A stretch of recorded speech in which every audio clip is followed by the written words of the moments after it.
دلته ولاړې دا موټرې خپلو څښتنانو د ثبت او رجستر په پار راوستي دي.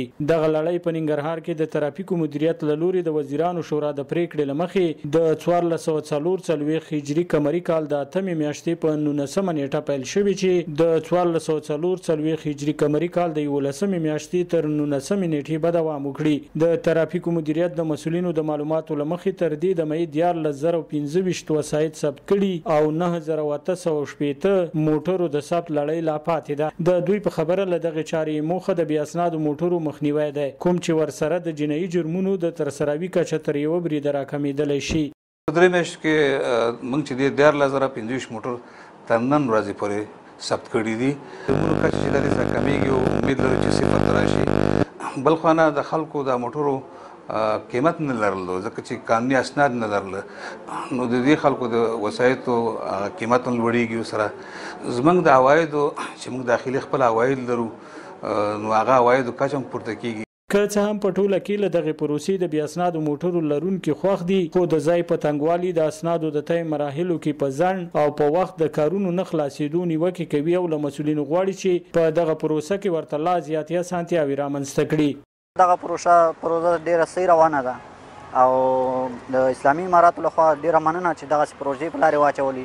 مشکلات شته دي ځکه ګاډي د سړک په منځ ولاړ دي، دې کې موږ ډېر مشکلات لرو. دا پروسه صحیح روانه ده، خو لږ مشکلات دا دي ورکې چې دلته د ترافیکو مدیریت دی، ول د قومنداني ده، د امنیت دی، دغه کې موږ له وخت ډېر هغه کېږي چې دغه سیستم یا لږ سره نږدې کړی وی یا سره دا کار ډېر تیز کوي.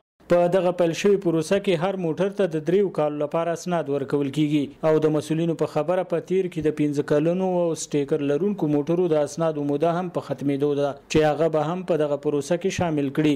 د ترافیکو مدیریت بیا د موټر د څښتنانو لوري یاد شوی دغه ستونزه تر یو بریده مني او زیاتوي چې په دغه پروسه کې به لا زیاتې اسانتیاوې رامنځته کړي. دوی همدارس د ثبت د دغه 3 میاشتنۍ مودې د غځېدو پریکړه د وزیرانو شورا صلاحیت ګڼي او زیاتوي چې هغوی ورته د ټاکل شوی مودې وروسته څه هدایت وکړي، دوی به هم هماغه شان مخ ته ولاړ شي.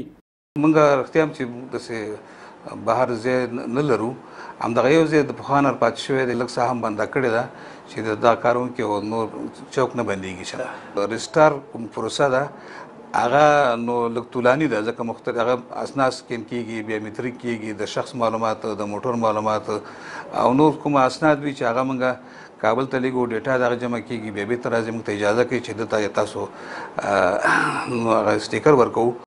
د دغه ولایت عام خلک بیا د بې اسنادو موټرو د مخنیوي په موخه پیل شوې دا پروسه خورا اغېزمنه بولي او زیاتوي چې له مخې به یې په دې ولایت کې د ګڼو جنایي جرمونو مخه ونیول شي.